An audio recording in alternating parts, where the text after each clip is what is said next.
En aquel tiempo, cuando salía Jesús al camino, se le acercó uno corriendo, se arrodilló y le preguntó: Maestro bueno, ¿qué haré para heredar la vida eterna? Jesús le contestó: ¿por qué me llamas bueno? No hay nadie bueno más que Dios. Ya sabes los mandamientos: no matarás, no cometerás adulterio, no robarás, no darás falso testimonio, no estafarás, honra a tu padre y a tu madre. Él replicó: Maestro, todo eso lo he cumplido desde pequeño.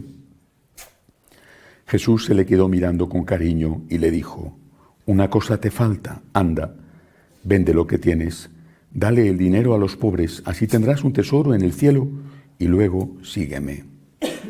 A estas palabras él frunció el ceño y se marchó pesaroso, porque era muy rico. Jesús, mirando alrededor, dijo a sus discípulos: qué difícil les va a ser a los ricos entrar en el reino de Dios. Los discípulos se extrañaron de estas palabras. Jesús añadió: hijos, qué difícil les es entrar en el reino de Dios a los que ponen su confianza en el dinero. Más fácil le es a un camello pasar por el ojo de una aguja que a un rico entrar en el reino de Dios. Ellos se espantaron y comentaban: entonces, ¿quién puede salvarse? Jesús se les quedó mirando y les dijo: es imposible para los hombres, no para Dios. Dios lo puede todo. Pedro se puso a decirle: ya ves que nosotros lo hemos dejado todo y te hemos seguido.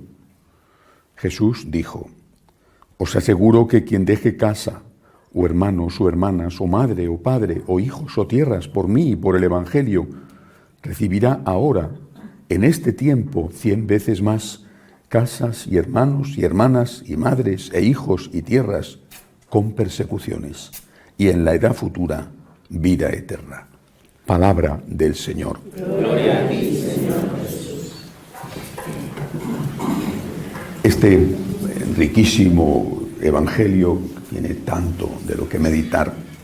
Comienza con un diálogo que nos muestra un fracaso pastoral de Jesús, lo cual puede ser que sirva de consuelo a los tontos, porque dicen que mal de muchos es ese tipo de consuelo.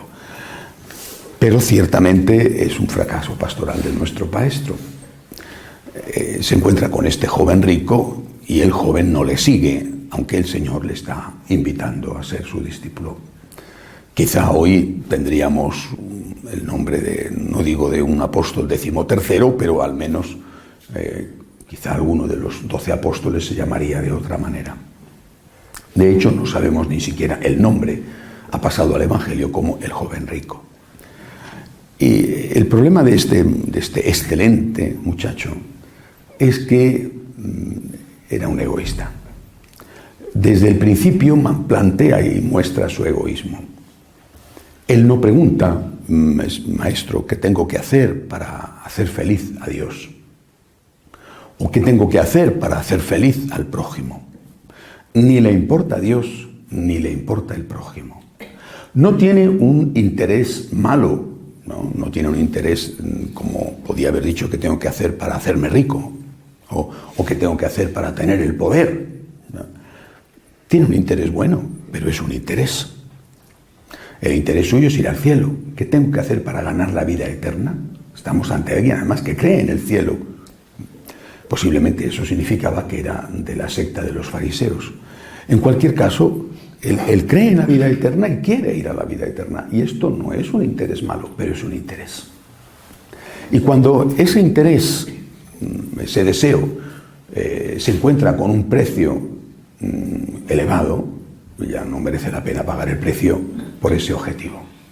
Sobre todo si otros te ofrecen el mismo producto a un precio más barato. No debía de estar de todas las maneras muy seguro, porque dice que ya estaba cumpliendo la ley de Moisés, que además se la enumera Jesús perfectamente. Jesús no deja ninguna duda sobre el contenido de esa ley. Emplea siempre la palabra no. No matarás, no robarás, no mentirás.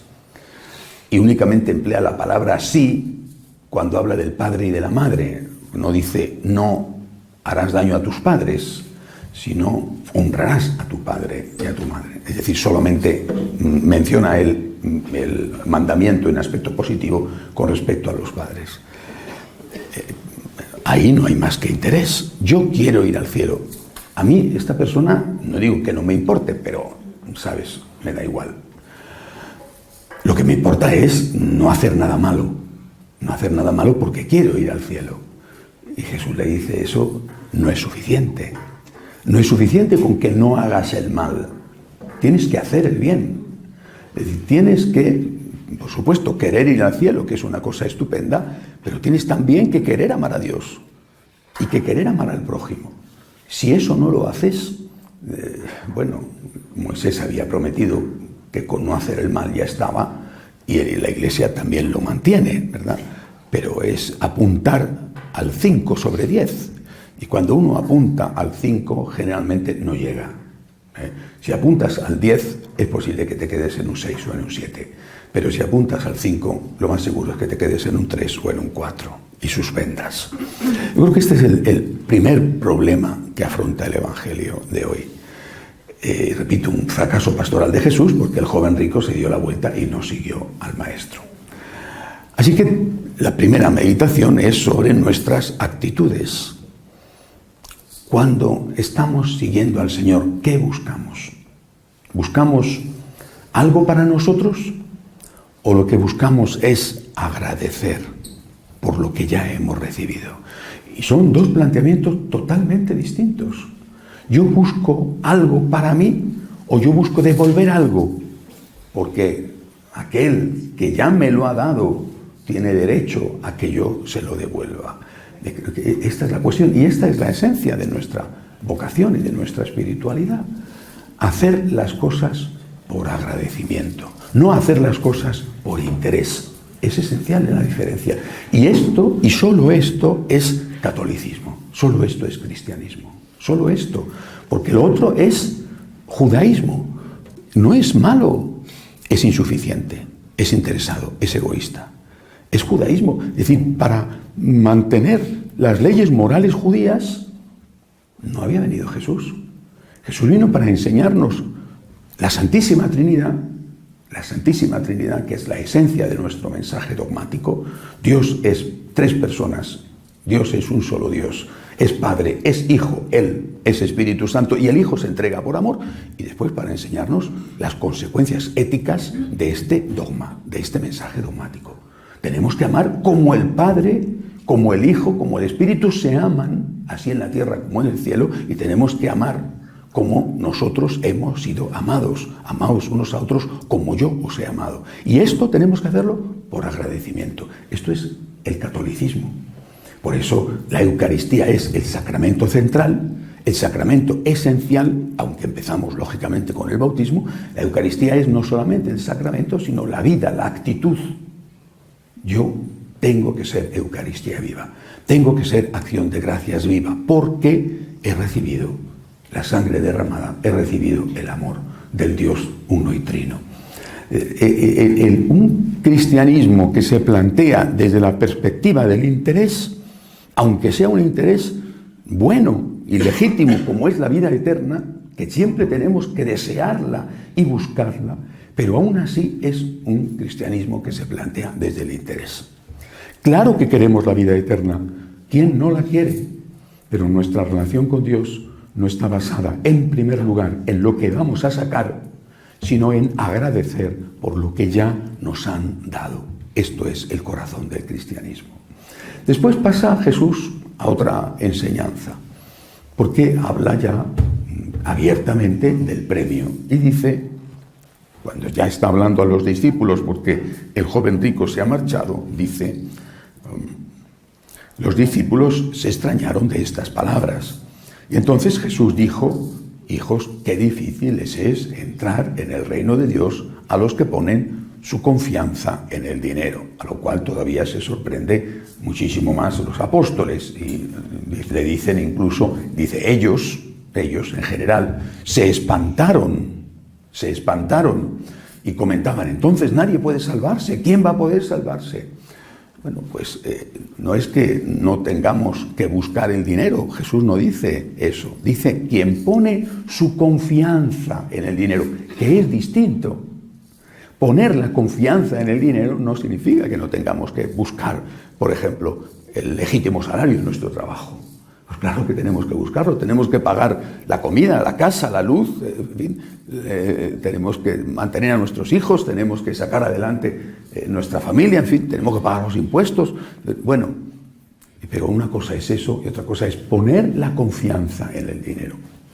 Algunos interpretan esto mal, entonces dicen, los ricos no pueden salvarse. Pues, bueno, los ricos no pueden salvarse o los pobres no pueden salvarse, porque ¿quién está poniendo su confianza en el dinero? Pues el que lo busca como la primera cosa en su vida.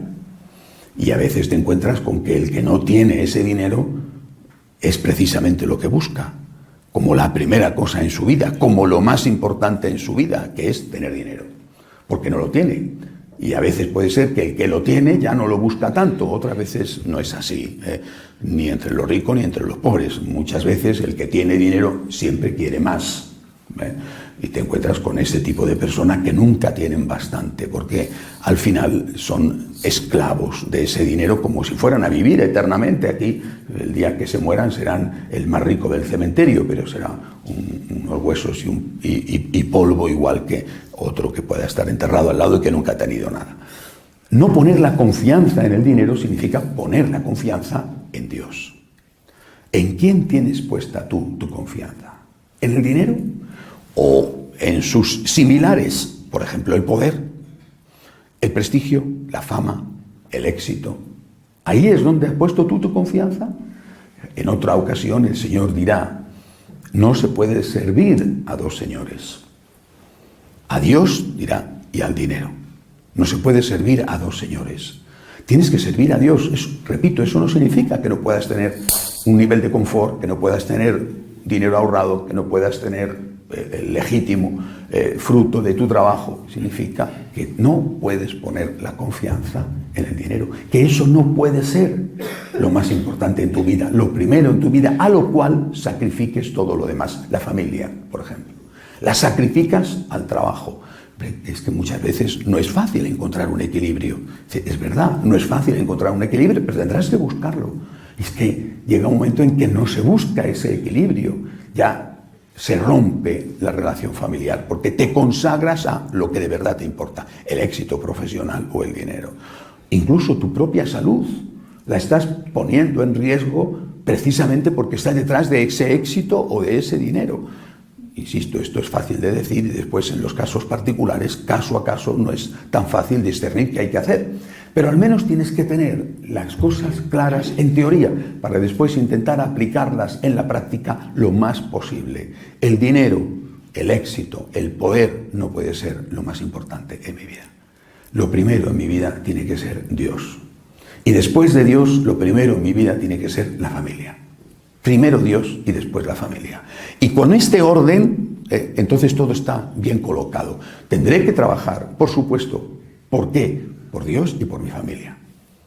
Pero con este orden, por Dios y por mi familia. Si lo que yo estoy haciendo perjudica a mi familia, entonces perjudica a Dios, entonces he cambiado el orden de los valores. Es a esto a lo que se refiere el Señor. Y además termina el Evangelio, y ahora sí en un diálogo con San Pedro, termina el Evangelio con una promesa. Se os va a dar el céntuplo. Y es la realidad. Y dice Jesús, en esta tierra. Y es la realidad. Dice, no es que cuando tú has puesto tu confianza en Dios te quedas sin nada. No.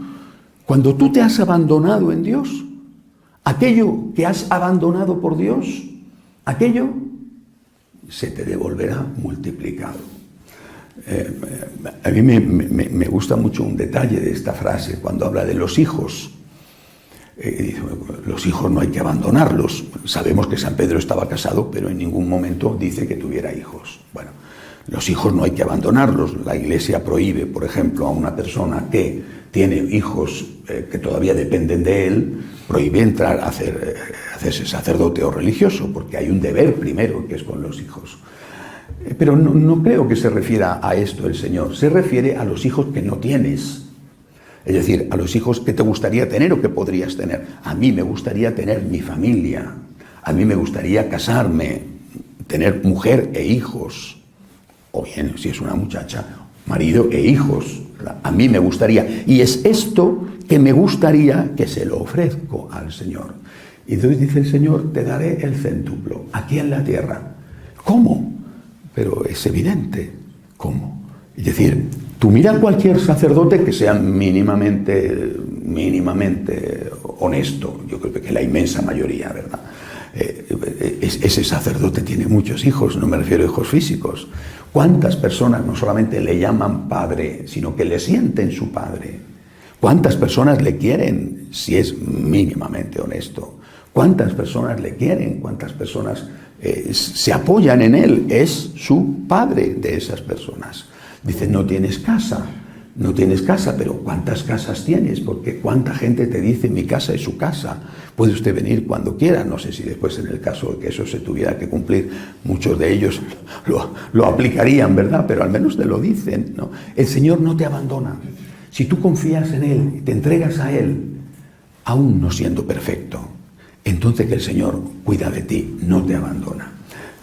Por último, añade Jesús una palabra que completa todo esto. Vosotros recibiréis el céntuplo, casas, mujer, hijos, bueno. Pero añade una palabra, con persecuciones. Y esta palabra es necesaria tenerla presente, porque no es que eso va a ocurrir como quizá ellos podían pensar con el concepto que tenían de Mesías triunfador, de Mesías político. No es que eso va a ocurrir sin pagar el precio de la persecución. Tienes que aceptar eso y Dios te lo va a dar. No tengas miedo, pero tienes que aceptar el precio. Tienes que aceptar el precio, que por seguir a Jesús tienes que renunciar a muchas cosas que no son de Jesús. Que por seguir a Jesús tienes que ponerle a Él en el primer lugar. Y eso va a suponer una persecución para ti, una persecución de tus propios instintos y una persecución de aquellos que están en contra de Cristo, en contra de Dios. Hoy lo vemos, Benedicto XVI lo tipificó con un concepto, la dictadura del relativismo. Lo vemos, lo padecemos, ¿verdad? Esa es la persecución. De fuera de la Iglesia y también a veces de dentro de la propia Iglesia. Señor, yo hago esto por ti, por agradecimiento a ti. No para conseguir esto o aquello, por ti, por agradecimiento a ti, porque tú ya me has dado lo más importante. Me has dado tu sangre, me has abierto las puertas del cielo, Señor, y todo eso no tiene precio. Yo quiero hacer todo lo que yo tenga que hacer y pueda hacer, lo quiero hacer por agradecimiento, sabiendo que además tú me vas a dar 100 veces más de lo que yo te doy. Que así sea.